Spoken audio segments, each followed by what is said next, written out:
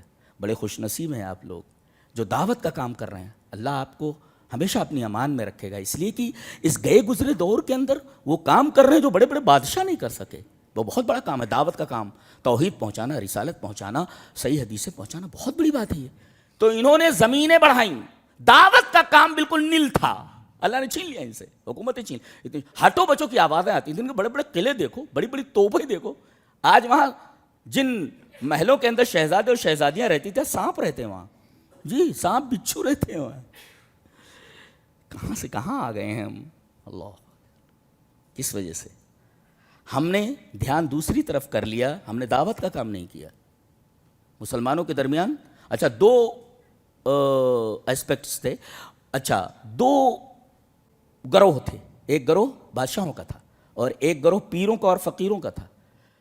بادشاہوں کو تو اپنے اقتدار کی ہوس تھی، اپنے کرسی کی ہوس تھی، اور پیروں اور فقیروں کو اپنی سجادہ نشینی کی. انہوں نے بھی کوئی دعوت کا کام نہیں کیا، انہوں نے بھی کوئی دعوت کا کام نہیں کیا. چلو مسئلہ نیل، عذاب نہیں آئے گا، چھین لیا جاتا ہے. جی رسول کی مخالفت پر جانتے ہیں صحابہ کرام سے بڑی جماعت کوئی جماعت ہے؟ انبیاء کرام کے بعد صحابہ کرام کی وہ عظمت ہے کہ ان کے مثل پر یہ سورج طلوع نہیں ہوا ہے. اتنے بڑے لوگ تھے اور اتنے ہوشیار تھے. دنیا تباہ ہوتی ہے تو تباہ ہونے دو, آخرت ہاتھ سے نہیں جانے دینا ہے. بڑے ہوشیار لوگ تھے. سب کے لیے اللہ نے فرمایا رضی اللہ عنہم ورضوا عنہ, اللہ ان سے راضی ہو گئے, وہ اللہ سے راضی ہو گئے. کتنے ہوشیار لوگ تھے, اللہ کی رضا لے کر چلے گئے. بڑے بدبخت ہیں ہم لوگ. 60-65 سال میں کوئی جیتا ہے؟ کتے بھی جی لیتے, کھا پی لیتے, کتا بھی مر جاتا ہے کھا پی کر کے. ہم تو انسان ہیں اور وہ بھی مسلمان ہیں. ہم کو ایسے جینا جیسے کتا جیتا ہے. انا للہ و انا الیہ, کتے کی زندگی ہو گئی ہے. تو معاملہ یہ ہے, پیروں فقیروں کو سجادہ نشینی کی فکر, مسجدوں کی جگہ مزاروں پر حاضری. مسجدیں خالی ہیں, مزاروں پر عورتوں اور مردوں کا ہجوم. مسجدوں میں کوئی 10 روپیہ دینے کے لیے تیار نہیں, مزاروں پر کروڑوں روپے. سب کیا ہے یہ؟ 200 سال تک حکومت کی یہاں مغلوں نے. آخر میں کیا ہوا؟ گردن کاٹ دی گئی بیٹوں کی. بہادر شاہ ظفر کے بیٹوں کی گردن کاٹ کر کے تشت میں لا کر رکھا گیا. دیکھ انجام ہوتا ہے, جیسا کرو گے ویسا بھرو گے. تو حب الدنیا و کراہیت الموت, دنیا سے محبت اور موت سے نفرت, یہ چوتھا سبب ہے. پہلا سبب گنو, توحید میں شرک کی ملاوٹ 2, قرآن سے دوری 2 نمبر, سنت سے دوری 3, حب الدنیا, دنیا کی محبت, اور اس کے بعد یہ چوتھی چیز ایک رہ گئی, تفرقہ بازی ہمارے درمیان بہت ہے. اللہ نے فرمایا وَاعْتَصِمُوا بِحَبْلِ اللَّهِ جَمِيعًا وَلَا تَفَرَّقُوا وَاذْكُرُوا نِعْمَةَ اللَّهِ عَلَيْكُمْ إِذْ كُنْتُمْ أَعْدَاءً فَأَلَّفَ بَيْنَ قُلُوبِكُمْ فَأَصْبَحْتُمْ بِنِعْمَتِهِ إِخْوَانًا. تم متفرق تھے. پتلی پتلی جو لڑیاں ہوتی ہیں رسی کی, انہیں ایک بچہ بھی توڑ سکتا ہے, لیکن تمام لڑیوں کو ملا کر ایک موٹی رسی بنا دی جائے تو اس سے بڑی بڑی جہازوں کو باندھا جاتا ہے, شپس کو باندھا جاتا ہے. جی تو وَاعْتَصِمُوا بِحَبْلِ اللَّهِ جَمِيعًا وَلَا تَفَرَّقُوا, سب مل کر کے قرآن حکیم کو اور حدیث کو مضبوطی سے تھام لو, اللہ کی رسی کو مضبوطی سے تھام لو. آج عالم کیا ہے, ہم مسالک میں بٹے ہوئے ہیں, ہماری طاقت بالکل کمزور ہو گئی ہے. یہ ہماری کمزوری کا چوتھا ریزن ہے, چوتھا ریزن ہے یہ, اور خطرناک ریزن ہے. آئیے حدیث دیکھ لیتے ہیں. حدیث اس طرح, وعن النعمان بن بشیر رضی اللہ تعالیٰ عنہ قال قال النبی صلی اللہ علیہ وسلم علی المنبر من لم يشکر القلیل لم یشکر الکثیر ومن لم یشکر الناس لم یشکر اللہ. التحدث بنعمت اللہ شکر وترکها کفر, الجماعۃ رحمۃ والفرقۃ عذاب, رواہ احمد فی مسندہ. حضرت امام احمد بن حنبل رحمہ اللہ اس حدیث کو اپنی حدیث کی کتاب مسند احمد کے اندر ایسے ہی لائے ہیں. راوی حضرت نعمان بن بشیر ہیں. حضرت نعمان بن بشیر رضی اللہ تعالیٰ نے فرمایا کہ نبی اکرم صلی اللہ علیہ وسلم نے ممبر پر فرمایا, قال نبی صلی اللہ علیہ وسلم علی المنبر, ممبر کے اوپر فرمایا کہ جو تھوڑی چیز پر شکر ادا نہیں کرتا وہ بڑی چیز پر شکر نہیں ادا کر سکتا. جو لوگوں کا شکریہ نہ ادا کرے وہ اللہ کا شکریہ نہیں ادا کرتا. اور نعمت کو بیان کرنا یہ اللہ کا شکر ہے, اور نعمت کو بیان نہ کرنا یہ ناشکری ہے. اور اتحاد یہ اللہ کی رحمت ہے. الجماعۃ رحمت, جماعت کے ساتھ رہنا, اتحاد کے ساتھ رہنا یہ رحمت ہے. والفرقۃ عذاب, اور تفرقہ بازی عذاب ہے. اسی عذاب میں ہم مبتلا ہیں. تو ایک تو ہم بٹے ہوئے ہیں مختلف فرقوں میں, اس سے ہماری طاقت بہت کمزور ہو گئی ہے. پانچواں سبب ہے دعوت دین کو چھوڑ دینا, دعوت کا کام روک دینا, دعوت کا کام روک دینا, دعوت کی طرف دھیان نہ دینا. چلیے وہ حدیث پڑھ لیتے ہیں. اور حدیث جانتے کہ یہ جیسے صوبان ایک عجیب و غریب صحابی ہیں, یہ سر رسول اللہ صلی اللہ علیہ وسلم, رسول اللہ صلی اللہ علیہ وسلم کے رازدار ہے کون, جن کی روایت پڑھنے جا رہا ہوں, حضرت حذیفہ ابن یمان. جی یہ وہی راوی ہیں. چلیے پہلے وہ روایت پڑھ لیتے ہیں, پھر اس کے بعد وہ روایت پڑھیں گے. عن ابی وائل ان حذیفہ رأى رجلا لا يتم ركوعه ولا سجوده فلما قضى صلاته قال له حذیفہ ما صلیت واحسبه قال لو مت على غیر سنت محمد صلی اللہ علیہ وسلم. رواہ البخاری فی کتاب الصلاۃ. حضرت امام بخاری رحمہ اللہ بخاری شریف کتاب الصلاۃ کے اندر یہ روایت لائے ہیں حضرت ابو وائل سے. حضرت ابو وائل کہتے ہیں کہ حضرت حذیفہ بیان کرتے ہیں کہ ایک آدمی کو انہوں نے دیکھا کہ نماز پڑھ رہا ہے, نہ رکوع برابر کر رہا ہے نہ سجدے برابر کر رہا ہے. کتنے لوگ ہیں جن کو صحیح سے رکوع کرنا نہیں آتا, رکوع کیسے کیا جاتا ہے؟ تو لوگ بیٹھے ہوئے ہیں، بہت سارے لوگوں کو معلوم نہیں ہے کہ رکوع کس طرح کیا جاتا ہے۔ نبی کریم صلی اللہ علیہ وسلم نے فرمایا پیٹھ اتنی مسطح ہونی چاہیے، اتنی سیدھی ہونی چاہیے، لو صب الماء علی ظہری لاستقر، پیٹھ کے اوپر اگر پانی گرا دیا جائے تو پانی رک جائے، کھڑے رہتے پڑا ہے۔ یہ رکوع ایسے کیا جاتا ہے؟ تو وہ رکوع سجدے برابر نہیں کر رہا تھا، تو جب نماز پڑھ چکا تو ادھر آؤ، آئے کیا کر رہے تھے؟ بولے نماز پڑھ رہا تھا۔ بولے ما صلیت، تم نے نماز نہیں پڑھی؟ کہا کہ نماز ہی تو پڑھ رہا تھا۔ بولے نماز تو نے نہیں پڑھی؟ اور آگے آپ نے فرمایا وَأَحْسَبُهُ قال لو مت علی غیر سنت، ایسی نماز پڑھتے ہوئے اگر مر گیا تو تیری موت تو سنت رسول پر تو نہیں ہوگی۔ کتنی خراب نمازیں ہم پڑھتے ہیں۔ اب یہ نمازیں ہمارے لیے کیا کر سکتی ہیں؟ پتہ نہیں سر کے اوپر جاتی ہیں کہ نہیں جاتی ہیں، وہیں سے پھینک دی جاتی ہے، اللہ بہتر جانے۔ اللہ اکبر، ہماری نمازیں تو خراب ہیں، جو توحید کے بعد جس کا دوسرا نمبر ہے۔ جی تو یہ حذیفہ ابن یمان ہے، انہی سے یہ روایت ہے۔ چلیے پڑھ لیتے ہیں وہ روایت، یہ 5واں سبب ہماری بربادی کا، ہمارے زوال کا۔ ان حذیفہ بن الیمان رضی اللہ تعالی عنہ عن النبی صلی اللہ علیہ وسلم قال والذی نفسی بیدہ لتأمرن بالمعروف ولتنہون عن المنکر او لیوشکن اللہ ان یبعث علیکم عقابا منہ ثم تدعونہ فلا یستجاب لکم، رواہ الترمذی فی کتاب الفتن۔ حضرت امام ترمذی رحمہ اللہ ترمذی شریف کتاب الفتن میں لائے، جہاں فتنوں کا بیان ہے، وہاں اس روایت کو لائے حضرت حذیفہ ابن یمان سے۔ حضرت حذیفہ ابن یمان فرماتے ہیں کہ نبی اکرم صلی اللہ علیہ وسلم نے ارشاد فرمایا اس ذات کی قسم جس کے ہاتھ میں میری جان ہے، تم بھلائی کا حکم دیتے رہو گے، برائیوں سے روکتے رہو گے، ورنہ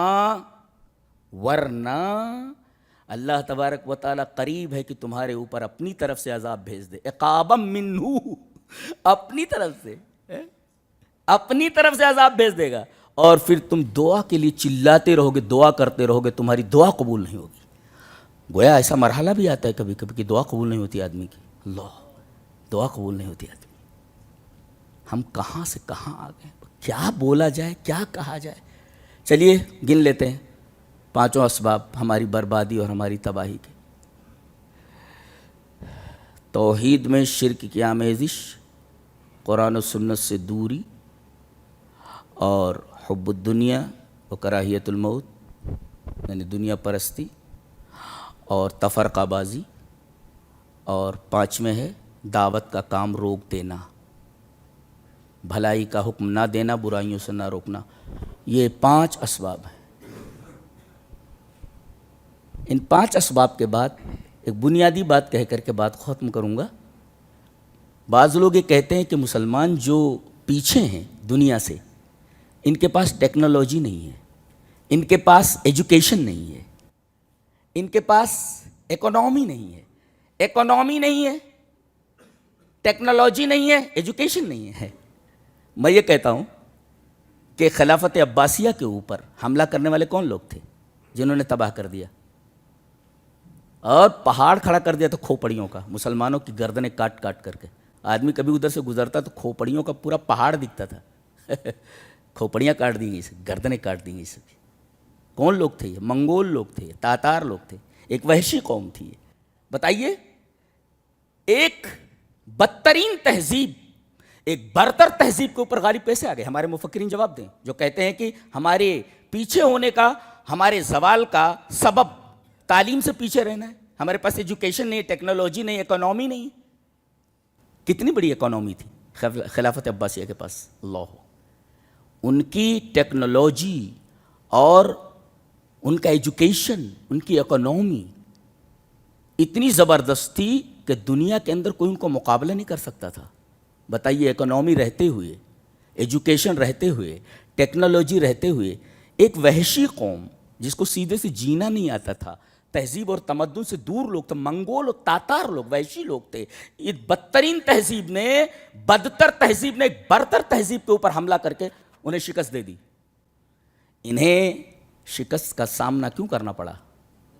تو جو جواب دیتے ہیں کہ بھئی ایجوکیشن نہیں ہے، اکانومی نہیں، یہ دوسری چیز ہے، یہ کوئی سبب اور ہے۔ وہ سبب جو میں نے بیان کیا وہی ہے۔ کہتے ہیں اندلس اس کا زوال ہوا، اسپین تباہ و برباد ہوا۔ کیوں؟ اس کی وجہ کیا تھی؟ ایجوکیشن نہیں تھا، ایجوکیشن اور تعلیمی ترقی اندلس کے اندر اتنی زیادہ تھی کہ یورپ کے طلبہ جاتے تھے، اسٹوڈنٹ جاتے تھے اندلس میں پڑھنے کے لیے، ورنہ یورپ کے پاس کیا تھا؟ بھوکا ننگا تھا یورپ، جنہیں آج میزائلیں بنانے پر اور ٹیکنالوجی پر بڑا فخر ہے، بھوکے ننگے تھے یہ، اندلس سے پڑھ پڑھ کر کے آئے ہیں لوگ. مسلمانوں نے ان کو کھانا بھی دیا، کپڑا بھی دیا، پڑھایا بھی، فری میں پڑھاتے تھے ان کو. یہ مسلمانوں کا احسان ماننے کے بجائے مسلمانوں کے سر پہ سوار ہے، یعنی احسان فراموش اور بدترین قوم. تو تعلیم اتنی تھی، ایجوکیشن اتنا زبردست تھا، لیکن پھر بھی کیوں تباہ ہوا اندلس؟ کوئی ریزن تھا نا، اس لیے کہ انہیں ٹیکنالوجی نہیں بچا سکی، ایجوکیشن نہیں بچا سکا، دوسروں کے ہاتھ میں چلا گیا. اور وہاں مسلمانوں کے ساتھ جو سلوک روا رکھا گیا وہ تاریخ کا ایک خوفناک باب ہے. مورخ اگر تاریخ لکھتا ہے تو اس کا قلم کانپ جاتا ہے. ہم نے تاریخ پڑھی ہے، ہم جانتے ہیں، ہم اس کے اسکالر ہیں جی.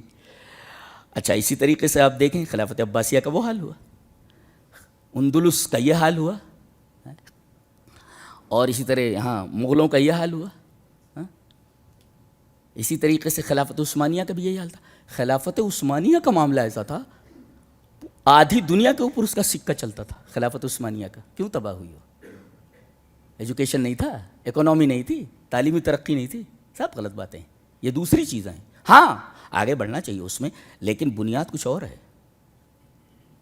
ایک مثال دیتا ہوں میں، پتہ نہیں ملاقات کب ہو، زندہ بھی رہیں کہ نہ. جی،